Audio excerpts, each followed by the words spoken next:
ஒரு வசன தியானம். பிரசங்கி 5ஆம் அதிகாரம் 19வது வசனம்.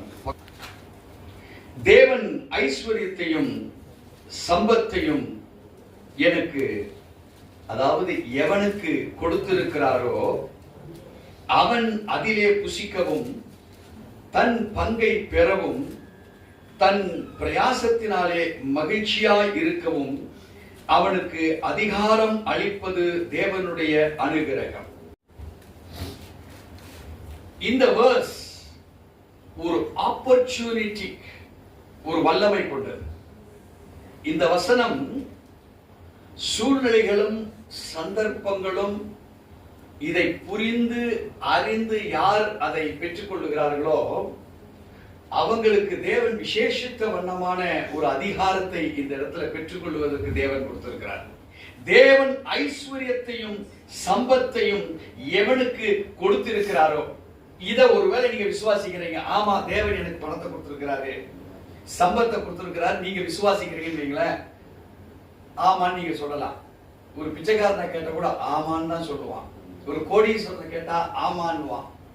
உலக பிரகாரமான ஏமாற்றி வியாபாரம் பண்றோம்னு சொல்லுவான், ஆமா எனக்கு சம்பத்தி ஐஸ்வர்யத்தையும் கொடுத்திருக்காரு என்றுதான் எல்லாருமே சொல்லுவாங்க. யாரும் இதை மறுக்க போறது இல்லை. But what is God given factor of the monetary benefit of a believer? தேவன் எதற்காக இந்த பணத்தை ஒருவனுக்கு கொடுத்து அவனை உருவாக்கி இருக்கிறார் என்பதை யார் அறிகிறார்களோ அவங்க தேவனுடைய அதிகாரத்தை பெற்ற பிள்ளைகளா மாற வரையும். அது வரைக்கும் ஐஸ்வர்யம் இருக்கலாம், சம்பத்து இருக்கலாம், சொத்து இருக்கலாம், சுகம் இருக்கலாம், உடல் ஆரோக்கியம் இருக்கலாம். ஆனா அவனுடைய வாழ்வு கடைசி காலகட்டங்கள்ல தேவன் இதே உலகத்துல நியாயத்தை அவனுக்கு தீர்ப்பார். ஏன்னா அவனவன் சிலுவை சுமந்து அவன் தீர்க்க வேண்டிய வேலை இந்த பூமியில இருக்கு. காரணம், கிறிஸ்து எதையெல்லாம் செய்தாரோ அவைகளிலே நீங்களும் நானும் வெற்றி பெற்றிருக்கிறோம் என்று நாம் விசுவாசிக்கப்பட வேண்டும். நீ மறுபடியும் அந்த சிலுவையை சுமப்பதற்கு தேவன் சிலுவையிலே அவரு தன்னை ஒப்பு கொடுக்கல. நீ சிலுவை சுமக்க கூடாது என்பதற்காக. நல்லா விளங்குதுங்களா சத்தியம்? இப்ப நீங்க சிலுவை சுமக்க வேண்டிய அவசியம் இல்லை அப்படிங்க நினைச்சீங்கன்னா நீங்க இந்த வசனத்துல உங்களை எப்படி இருக்கணும்னு போட்டிருக்கு. முதல் பங்கு part A, it is common to everyone, all the Nations. இந்த தேசங்கள் இருக்கிற ஒவ்வொரு மனிதனுக்கும் அது சராசரியான அவனுக்கு என்று கொடுக்கப்பட்டிருக்கிற பங்களிப்பு. But at the same time, if it is for a believer, கிறிஸ்துவை ஆண்டவரை ஏற்றுக்கொண்டிருக்கிற ஒரு மனிதனாக வாழ வேண்டுமானால் இங்கே வேதம் சொல்கிறது, அவன் யாரு? நான் தேவனுக்குள்ள இருக்கிறேன், தேவனுடைய ஆசீர்வாதங்களை பெற்றவனாக நான் இருக்கிறேன் என்று எண்ணுகிற அவன் அதிலே புசிக்கவும், தேவன் கொடுத்த ஆசீர்வாதத்திலிருந்து சாப்பிடுவதற்கும். நல்லா புரிஞ்சுக்கிறீங்களா? இதுவரைக்கும் உலகத்தானுக்கும் நமக்கும் கூட ஓகே தான். ஆனா இப்பதான் ஒரு முக்கியமானது வருது, தன் பங்கை பெறவும். Now he has to receive something. ஆண்டவர் தான் பணம் கொடுத்துட்டாங்களா? வாங்கிட்டாங்களா? அதுல சாப்பிட்டானா? சாப்பிட்டான். இப்போ அவனுக்கு ஒரு பங்கை பெற வேண்டியது இருக்கே. எனக்கு ஒண்ணுமே புரியல.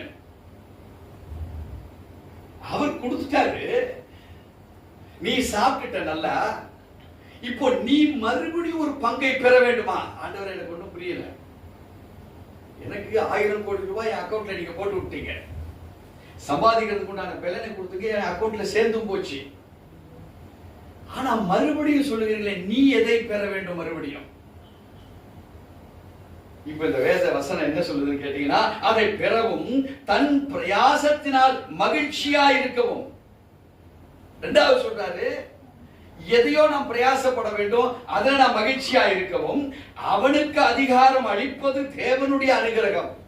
தேவச்சனமே, ஓ மனம், உன்னுடைய ஹார்ட் டெண்டன்சி, உன்னுடைய ஃப்ரீக்வன்சி வைப்ரேஷன், இவைகள் எல்லாம் நீ பெற்றிருக்கிற ஆசீர்வாதத்திலிருந்து நீ எதை நன்மை செய்வதற்கு தேவன் உன்னை திட்டமாய் அழைத்திருக்கிறார் என்கிற அந்த அழைப்பை அறிந்தவனாக நீ இல்லைன்னா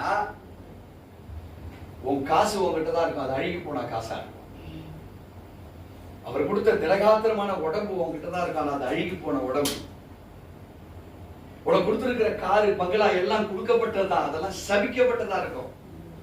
அதுல அர்த்தம் உள்ளதாக அதுல எதுவுமே இருக்காது. But what does God expect from us? நமக்கிட்ட இருந்து எதை எதிர்பார்க்கிறார்? தேவனுடைய ஐஸ்வர்யம் நமக்கு மற்றவர்களுக்கும் கொடுத்து அதை நீங்க செயல்படுகிறவளா கண்டிப்பா இருக்கணும். உங்க ஏர்னிங்ஸ் 5000 ரூபாய் சம்பாதிக்கலாம், 25000 ரூபாய் இந்த மாதம் உங்களுடைய வருமானமா இருக்கலாம். அது ஊழியக்காரனா இருக்கலாம், விசுவாசியா இருக்கலாம், தேவனுடைய பெரிய அங்கீகாரம் பெற்றிருக்கிற ஒரு பெரிய தலைமைத்துவத்தில் இருக்கிறவங்களா இருக்கலாம். ஆனால் God given riches, தேவனால் நமக்கு கொடுக்கப்பட்டிருக்கிற சகலவிதமான ஐஸ்வர்யங்கள், not only money, உன் மேல இருக்கிற உன்னுடைய வேலையை கூட நீ எடுத்து சரியான நேரத்தில் சரியான அந்த நபருக்கு நீ பயன்படுத்தாத ஒரு மனிதனாக, ஒரு கிறிஸ்தவனாக இருப்பாயானால் the God's authority உன் மேல வேலை செய்யாது. உன் பிள்ளைகளுக்கு நீ சாப்பாடு போடுவ, உன் அப்பாவுக்கு போடுவ, உங்க அம்மாவுக்கு போடுவ, உன் தம்பிக்கு போடுவ, உன் மனைவிக்கு போடுவ. But this will never fetch any authority of the Lord unto you. இதை நீ செய்வதனால தேவனுடைய அதிகாரம் உன் மேல ஒருபோதும் இறங்காது. நீ பிசாசு வரனா பிசாசு வரலாது. நீ ஜெபிச்சா உன் திருப்திக்கு ஜெபிச்சிருப்பே தவிர அந்த ஜெபம் it won't be recognized by the holy heaven. இன்னைக்கு அநேக கிறிஸ்தவனுடைய வாழ்க்கை ஏன் பழுதடைந்ததாக இருக்கிறது? ஏன் வெற்றி பெற முடியாது இருக்கிறது? அவன் எல்லா ஐஸ்வர்யத்தையும் பெற்றிருக்கிறான். நான் பார்த்து பல கிறிஸ்தவர்களை கை பிடிச்சி 60 வயசுல இப்படி தூக்கிட்டு வரவங்க எல்லாம் நான் பார்த்திருக்கேன். இப்படிதான் அவங்க வராங்க, நடந்து வராங்க. ஆனா ஏகப்பட்ட கோடிகள் இருக்கு அவங்க. தேவச்சனமே, தேவன் அந்த தராசு அவர் கரெக்டா நிறுத்து பார்க்கிற தராசு உள்ளவராக இருக்கிறார். ஈவன் இந்த ஆலயத்துக்கு வருகிறதுல கூட உன் பங்கு என்னன்னு அவர் பார்த்துட்டு இருக்காரு. அது பாஸ்டரோட மனைவியா கூட இருக்கலாம், பாஸ்டருடைய அப்பாவா இருக்கலாம், ஏன் பாஸ்டரா கூட இருக்கலாம். Why God has given life today? ஏன் இன்னைக்கு என்னை ஜீவனோடு எழுப்பி இருக்கிறார்? He is recognizing us with our factors. அவர் நம்மை எப்படி அங்கீகரிக்கிறார்? நான் எப்படி செயல்படுகிறேனோ அதை குறித்து தான் அவர் அங்கீகரிக்கிறார் நம்மளை. இங்கே சாலமோன் பிரசங்கில அடிச்சு தள்ளுறான் சத்தியத்தை.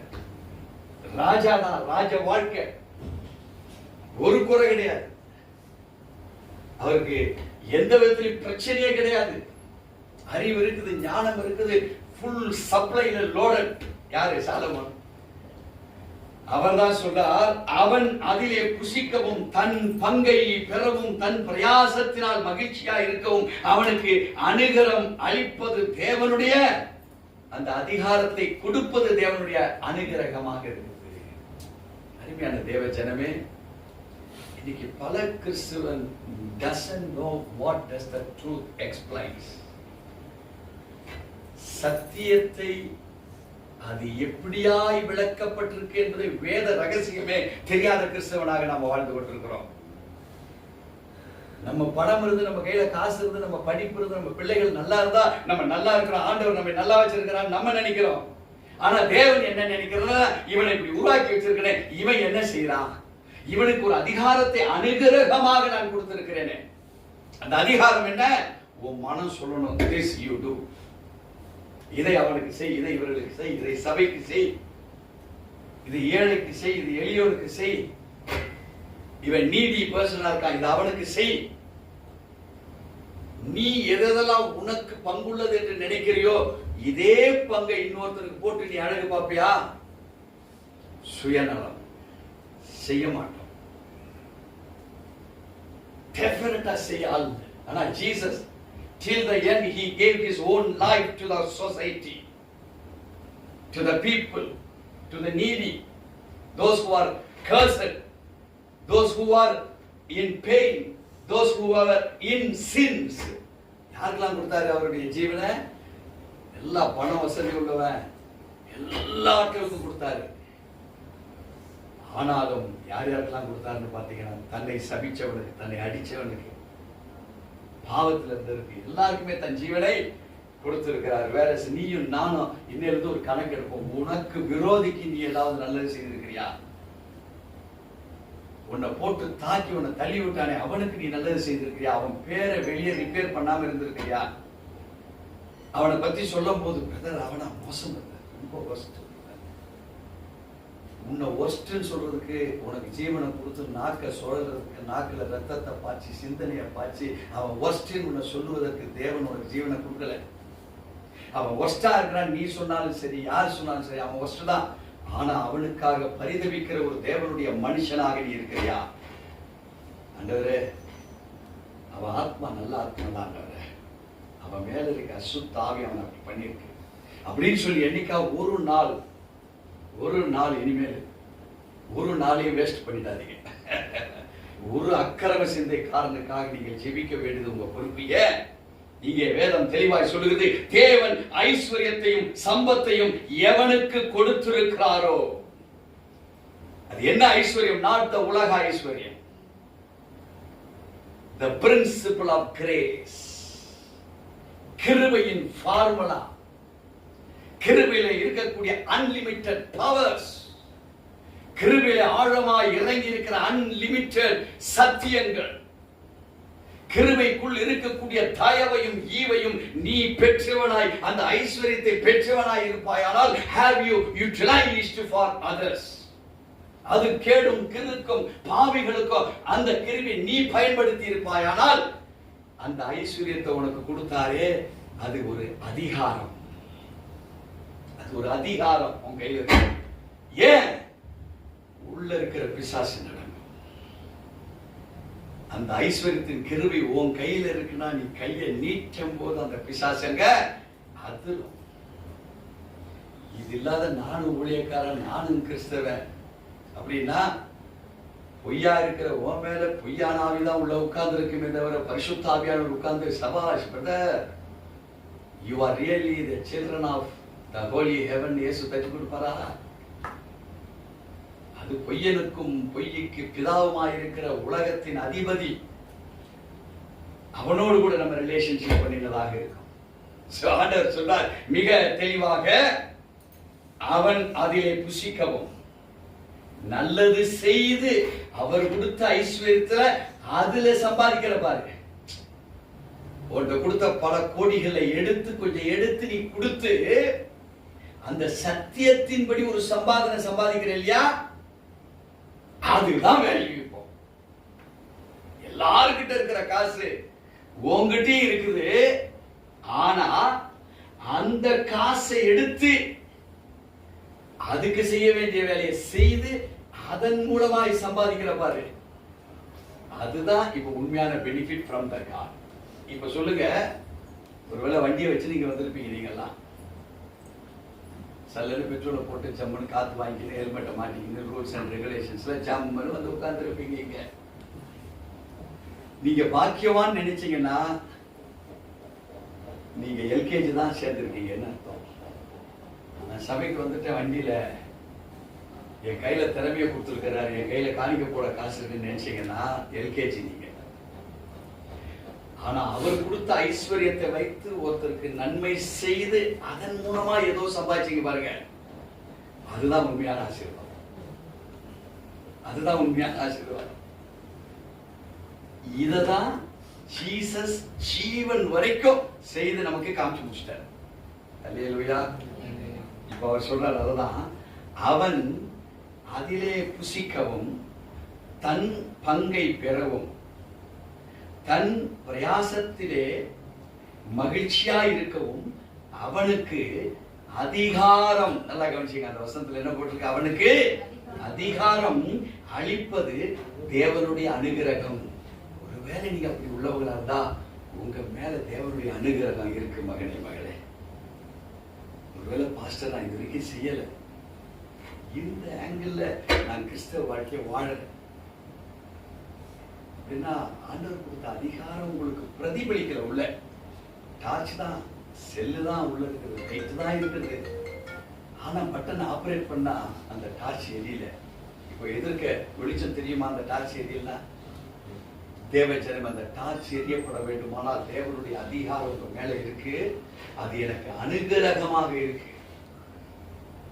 இதை எப்போ சிந்திக்கிறீங்களோ உங்க ரியல் கிறிஸ்டியானிட்டி லைஃப் அன்னைக்கு தான் ஸ்டார்ட் ஆகும். இது ஒரு நாள் செய்தா போதுமா? இந்த வருஷத்துல அமாவாசை வருது அப்பப்போ செய்தா போதுமா? இப்போ 12 அமாவாசை வருது வருஷத்துக்கு. 12 அமாவாசையில் பாஸ்டர் நான் பயங்கரமா பாஸ்டிங் இருந்து எல்லாருக்காக அன்னைக்கு தூங்காம நான் ஜெபிச்சேன் அப்படின்னா 12 நாள் உயிரோடு இருக்கும். அமாவாசை எத்தனை பாஸ்டர் வருஷத்துக்கு? 12 வருது, மாசத்துக்கு 12 நாள் உயிரோடு இருக்கு. மீதி 365ல் 12 கழிச்சு தூங்கு, சாப்பிடாத. அப்படி இல்லை. எவ்ரி செகண்ட்ஸ், ஒவ்வொரு நொடி பொழுது உனக்கு ஒரு ட்ராக் ஓடிட்டு இருக்கணும், இன்னொரு ட்ராக் மற்றவர்களுக்காக ஜெபிச்சுட்டு இருக்கணும், மற்றவருடைய பாடுகளை குறித்து அறிந்து கொண்டே இருக்கணும். அது ஒரு சேனல் ஒர்க் அவுட் ஆகும். அப்படி இருப்பீர்களானால் இந்த வேதத்துடைய கடைசி வசனம் சொல்லுகிறது 20ல, அவனுடைய இருதயத்திலே மகிழும்படி தேவன் அவனுக்கு அனுகிரகம் பண்ணுகிறபடினால் அவன் தன் ஜீவனுள்ள நாட்களை அதிகமாய் என்ன செய்தான்? 500 வருஷம் கூட வாழ்ந்திருப்பான். ஆனா அவனுக்கு 500 வருஷம் போலவே இருக்காது. அவனுக்கு 500 வருஷம் போலவே இருக்காது. அவனுடைய இருதயத்திலே மகிழும்படி தேவன் அவனுக்கு அனுகிரகம் பண்ணுகிறபடியினால். முதல் வசனத்துல அதிகாரம் என்கிற அனுகிரகம் நமக்கு கொடுத்திருக்கிறபடியினால், இங்கே யார் அதை பயன்படுத்தினார்களோ அவனுடைய இருதயத்திலே மகிழும்படி தேவன் அவனுக்கு அனுகிரகம் பண்ணுகிறபடியினால் அவன் தன் ஜீவனுள்ள நாட்கள் எல்லாம் அதிகமாய். உங்க வயசு, உங்க நாட்களே நீங்க நினைக்க வேண்டாம், செய்து போய்கிறேன். அது 100 வயசு ஆகும் உங்களை பார்த்தா தெரியாது, 120 வயசு ஆகும் உங்களை பார்த்தா தெரியாது. அங்கேயாவது நேபு மலையில மோசே செத்து போயிட்டார், நீங்க சாக மாட்டீங்க. ஏன்னா உங்க நாட்கள் இவ்வளவு கடந்து போயிருக்கிறது என்பதே நீங்க நினைக்க மாட்டீங்க. அவ்வளவு பவர் அனாயிண்டிங். அல்லேலூயா. சாலமோன் ஞானி உணராம சொல்லியிருப்பானா? இத சாலமோன் ஞானி உணர்ந்து இவைகளை உங்களுக்கும் எனக்கும் இந்த காலை வேளையில ஆவியானவரால் கற்றுக் கொடுக்கப்பட்டிருக்கிறது. அல்லேலூயா. கர்த்தர் தாமே இந்த வார்த்தைகளை அது ஆசீர்வாதமா நமக்கு கொடுத்திருக்கிறாரு. அது ஆசீர்வாதமா மாற்ற வேண்டியது யாருக்கு? நம்ம கையில தான் இருக்குது. எத்தனை பேர் இந்த ஆசீர்வாதத்துக்குள்ள வந்துருவீங்க? ஆமென். கர்த்தர் நம்மை ஆசீர்வதிப்பார்.